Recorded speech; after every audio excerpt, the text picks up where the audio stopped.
ہم کہتے ہیں ہر ایک کو ایک ہی تلوار سے ہانکے. یہ نہیں ہے کہ آج مردہ والا مسئلہ یہ ہے.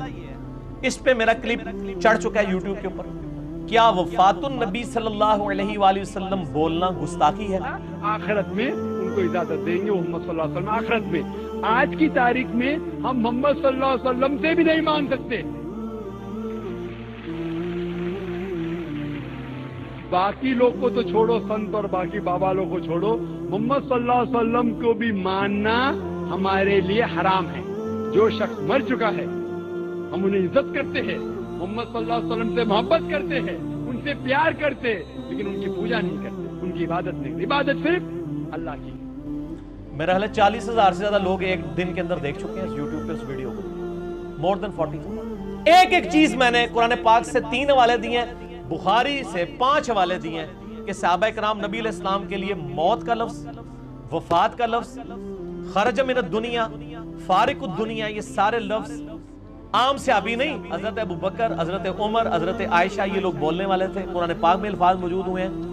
رہا یہ کہ یہ کہنا کہ نبی علیہ السلام مردہ ہیں, یہ الفاظ مناسب نہیں ہے. اس کی بجائے یہ لفظ استعمال کرنا چاہیے کہ نبی صلی اللہ علیہ وآلہ وسلم کو موت آ گئی ہے, آپ صلی اللہ علیہ وآلہ وسلم فوت ہو چکے ہیں, آپ صلی اللہ علیہ وآلہ وسلم اس دنیا سے جا چکے ہیں, اب آپ صلی اللہ علیہ وسلم قبر مبارک میں برزخی حیات کے ساتھ زندہ ہے.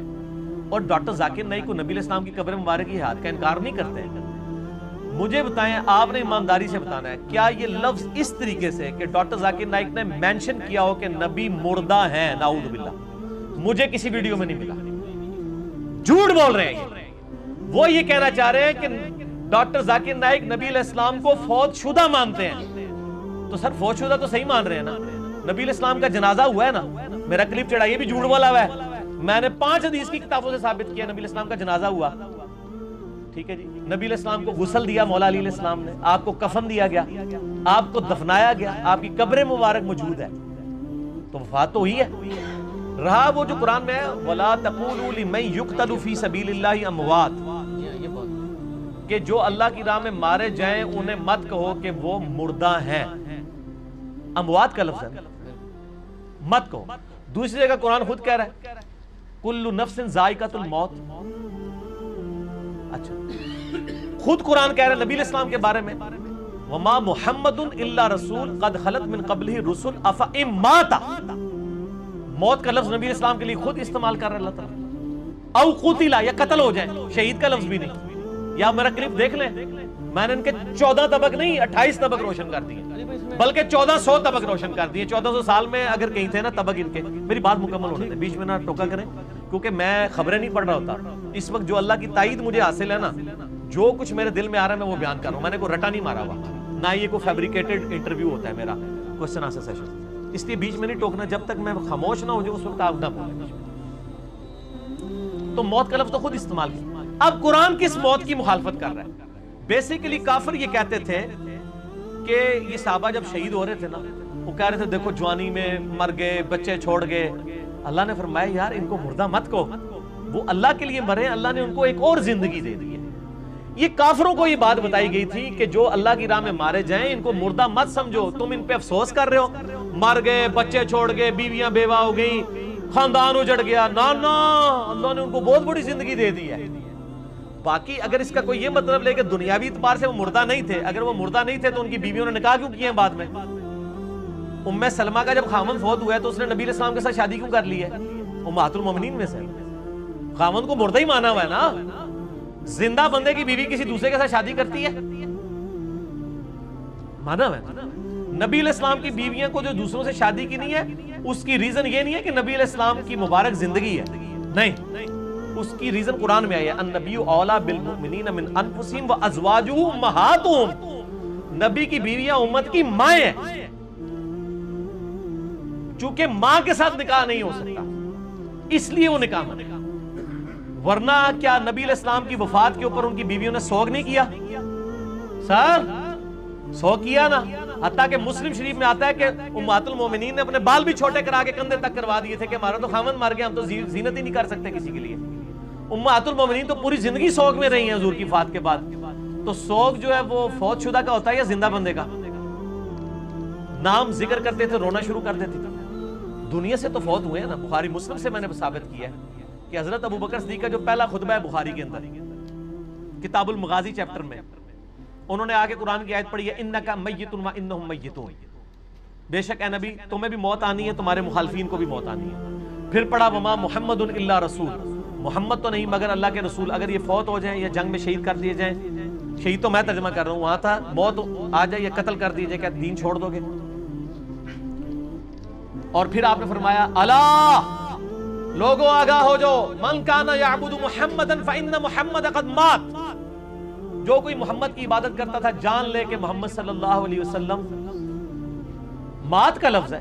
مات کا ترجمہ کیا ہوگا؟ وصال شریف یا موت شریف؟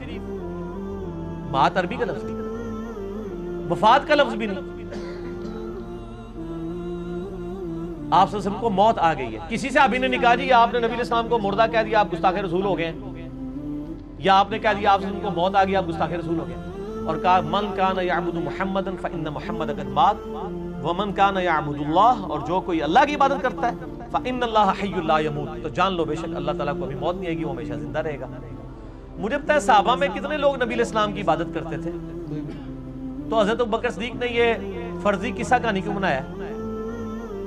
آمین کو مثال دے دیں, کہتے ہیں جی یہ ساڑھے تو والی آیتاں لگاندے نے, وہ جڑی آیت ہے ہی کوئی نہیں سی, وہ پہلے حضرت ابوبکر صدیق نے خود بنائی.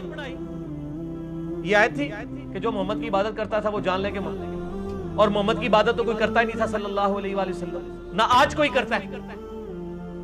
اتنا بڑا فیبریکیٹڈ جملہ بنایا حضرت ابوبکر صدیق نے اصل میں ان کے دماغ کھولنے کے لیے, کیونکہ حضرت ابوبکر صدیق کو وہ بخاری والی حدیث پتہ تھی کہ دیکھنا میرے امتیوں میری شان کو اس طرح بلند نہ کرنا جس طرح عیسیٰ ابن مریم کے ماننے والوں نے کیا. میں اللہ کا بندہ اور اس کا رسول ہوں, مجھے اللہ کا بندہ اور اس کا رسول کہنا. اصل میں اس انسانیت نے ایک بہت بڑا رسک فیکٹر انوالو ہو چکا ہے. اس انسانیت میں سب سے بڑا شرک نبی کے نام پہ ہی کھڑا ہوا ہے. عیسائیت کس کے نام پہ کھڑی ہوئی ہے؟ کسی بت کے نام پہ. میں کہتا ہوں حضرت عیسیٰ کو تو 2.25 ارب لوگ عبادت میں کلیم کر رہے ہیں نا, 1.5 ارب مسلمانوں نے بھی یہی کام کرنا تھا اگر نبی علیہ السلام اتنی سخت تعلیمات نہ ارشاد فرما کے جاتے. اور حضرت ابوبکر صدیق نے صحیح وفات کے بعد آپ کی اس بات کو مزید انڈورس کر دیا کہ جان لو اگر کوئی محمد کی عبادت بھی کرتا تھا نا تو جان لو کہ محمد کی عبادت نہیں, ہم اللہ کے ماننے والے ہیں. محمد تو ہمارے لیڈر ہیں, ہم جو عبادت ہے وہ اللہ کی کر رہے ہیں. سارے ان کو پتہ ہی نہیں ہے, یہ اللہ کے نام کے اوپر تو بھڑکتے نہیں ہیں, اللہ کے نام کا تو مذاق اڑاتے ہیں اور باقی ناموں کے اوپر بھڑکنا شروع کر دیتے ہیں. تو یہ کہنا کوئی گستاخی نہیں ہے. رہا یہ کہ نبی علیہ السلام کو ماننا, وہ میں نے کلپ دیکھا ہے شاہ جی, انڈیا کے لوگ گاف بول ہی نہیں سکتے. مانگنا اس نے بولنا تھا تو ماننا نکل گیا. دوسرا ماننا لفظ کو تو انہوں نے پکڑ لیا, وہ پورا جملہ کیا تھا؟ جملہ بتا رہا ہے کہ مانگنا بولا یا ماننا بولا ہے, جملہ خود بتا دے گا. وہ جملہ یوں ہے, انہوں نے کہا سادھو سنت لوگوں کو تو چھوڑ دو, آج کی ڈیٹ میں وہ بات ہو رہی تھی کیا قبروں سے جا کے مانگ سکتے ہیں؟ جو فوت شدگان ہیں ان کو مدد کے لیے پکار سکتے ہیں, سادھوؤں کو, بزرگوں کو. تو اس کے جواب میں اس نے کہا کہ تم ان بزرگوں کو تو چھوڑو, آج کی ڈیٹ میں تو محمد صلی اللہ علیہ وآلہ وسلم کو مانگنا بھی حرام ہے. وہ کو بھی پریپوزیشن بھی غلط لگا دی, سے مانگنا کہنا چاہیے تھا, لیکن وہ جملہ بتا رہا ہے کہ پریپوزیشن اس قسم کی تو کئی یہ غلطیاں مطلب سلیپ آف ٹنگ کی وجہ سے ہو جائے. صحیح مسلم میں حدیث نہیں ہے, ہاں اس پہ ڈٹا رہنا غلط ہے. صحیح مسلم میں حدیث نہیں ہے کہ تیرے رب کو توبہ کرنے والے شخص پہ ویسا ہی پیار آتا ہے جیسا کہ کوئی شخص کسی ریگستان میں ہو اور اس کا سارا ساز و سامان اس کے اونٹ پہ لدا ہو, اچانک وہ اونٹ غائب ہو جائے, پھر وہ بیٹھ کے موت کا انتظار کرنا شروع کر دے کہ اب تو دور دور تک تو ریگستان ہے, مجھے پانی اور روٹی نہیں ملے گی. اس کی آنکھ لگ جائے, اچانک کھلے, پھر اونٹ سامنے ہو اور وہ اتنا خوش ہو کہ اے اللہ میں تیرا بندہ تو میرا رب, یہ وہ کہنا چاہے لیکن زبان لڑکھڑا جائے اور الٹ الفاظ نکل جائیں کہ اے اللہ تو میرا بندہ میں تیرا رب, یعنی اس کی خوشی کی انتہا نہ رہے, اس کی زبان لڑکھڑا جائے. اس شخص سے زیادہ اللہ کو خوشی ہوتی ہے جب کوئی شخص اللہ کی طرف توبہ کرتا ہے.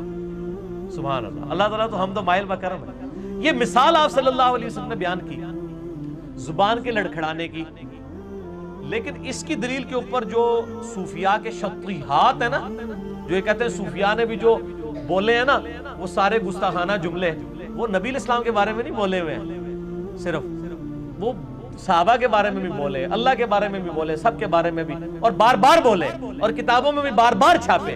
ایک بار کسی کا نکل جانا اور ہے، مثلا میری زبان سے نکل گیا، جس طرح نکل گیا وہ دجال کی بجائے کافر نکل گیا، تو مجھے ایک بندے نے توجہ دلائی کہ آپ نے کافر کہنا تھا، میں کہوں میں نے ٹھیک ہے، میں ہن بھی کہاں گا، دوبارہ کہاں گا، حالانکہ یہاں تو پھر بھی کوئی مسئلہ نہیں، دونوں کا مطلب ہی ایک ہی ہے۔ لیکن ایک بندے سے زبان کی لغزش کی وجہ سے نکل گیا تو میرا بندہ میں تیرا رب، اور آپ اس کو کہتے ہیں میرے بھائی آپ نے غلط کہہ دیا، وہ کہے گا مجھے تو پتہ نہیں چلا، اچھا میں اب دوبارہ ریپیٹ کرتا ہوں، وہ یہ تو نہیں کہے گا میں دوبارہ بار بار ریپیٹ کروں گا، ایسا تو نہیں کرے گا۔ تو ڈاکٹر ذاکر نائک کو جب یہ پوائنٹ آؤٹ کیا گیا، اس نے ریٹن میں یہ جمع کروایا، سرکار لوکل تھانے میں اس نے ریٹن میں جمع کروایا کہ میں نے یہ بولنا تھا، یہ نکل گیا، لیکن یہ لوگ معاف کرنے کے لیے تیار نہیں ہیں، اور دوسری طرف ان کے بزرگوں کی گستاخانہ عبارتیں خود چھاپ رہے ہیں، ہم نے ہائی لائٹ بھی کر دی ہیں، ان کی پرنٹنگ بند نہیں کر رہے، اپنی منجی سارے ڈنڈا کو نہیں وہ پھیردا، چوتھے ملے بڑے ہوئے ہیں، چیلنجنگ کر دینے ہو، ساڑھے نل چار کر لو، یہ کر لو، وہ کر لو۔ میں کہتا ہوں آپ چیلنج کریں اپنے ان بزرگوں کی کتابوں کو چھاپنے والوں کو جن میں گستاخانہ عبارتیں، آپ دوسرے محلے میں بیٹھے ہیں ان کو چیلنج نہ کریں، غلطی علمی طریقے سے ہائی لائٹ کریں۔ ڈاکٹر ذاکر نائک نے جو یہ مانگنے کا لفظ تھا وہ ماننا نہیں، اس نے بولا تھا مانگنا کہا۔ تو نبی علیہ السلام سے آج کی ڈیٹ میں مانگنا، آپ صلی اللہ علیہ وآلہ وسلم کو مدد کے لیے پکارنا، اس نے کیا کہا تھا؟ حرام ہے ڈاکٹر ذاکر نائک نے۔ میں کہتا ہوں یہ نبی علیہ السلام کی گستاخی ہے، اصل میں اس کو الفاظ کا چناؤ نہیں آتا۔ اب میں جو لفظ کر رہا ہوں نا یہ صحیح جا کے فٹ ہوگا، آرام کی وجہ سے تو وہ آپ کو پتا ہے توحید کے نام سے ان کو چیڑا ہے اس پارٹی کو، کہتے ہیں دیکھ لو نبی کا گستاخ ہو گیا۔ ہم آپ کو بتاتے ہیں آپ نبی علیہ السلام کے گستاخ ہیں جو نبی علیہ السلام سے آپ مانگ رہے ہیں، حالانکہ ہمارے نبی علیہ السلام ہمیں یہ تعلیم دے کے گئے ہیں کہ ہر مشکل اور پریشانی میں اللہ سے مانگنا ہے۔ آپ نبی علیہ السلام سے مانگ کر رسول اللہ کے بہت بڑے گستاخ بنتے ہیں، کیونکہ آپ کی تعلیمات کے خلاف۔ آپ نے کہیں تعلیم فرمایا کہ میری قبر مبارک پہ آ کے مجھ سے مانگ لینا؟ صحیح بخاری میں 1010 نمبر حدیث ہے۔ نبی علیہ السلام کی وفات کے بعد حضرت عمر کے دور میں جب قحط پڑ گیا، سیدنا عمر نے دعا کی، انا کننا نتوسل الیک، اے اللہ، اے بخاری شریف، یہ دکھانے کی نہیں دکھانی نہیں ہے، صرف میں بتا رہا ہوں یہ پڑھی ہوئی نہیں ہے، پڑھی ہوئی ہے۔ اب میں اس میں سے وہ بخاری شریف چونکہ میرے سامنے ہے، میں 1010 نمبر حدیث کھول بھی لیتا ہوں کہ حضرت عمر کا کیا عقیدہ ہے کہ آج کی ڈیٹ میں نبی علیہ السلام سے مانگنا چاہیے کہ نہیں مانگنا چاہیے۔ ہاں جی، اللہم انا کننا نتوسل الیک بنبینا صلی اللہ علیہ وآلہ وسلم۔ قحط پڑ گیا، حضرت عمر نبی علیہ السلام کے چچا عباس ابن عبد المطلب کو لے کے نکلے اور کہا اے اللہ جب تک تیرے نبی ہم میں موجود تھے پہلے ہم ان کو تیری بارگاہ میں توسل کے طور پر پیش کرتے تھے، اور توسل کا مطلب کیا کہ ان کی دعا کی برکت سے بارش نازل ہوتی تھی۔ فتسقینا، تو ہم پہ بارش برسا دیا کرتا تھا۔ وَإِنَّا نَتَوَسَّلُ إِلَيْكَ بِعَمِّ نَبِيِّنَا،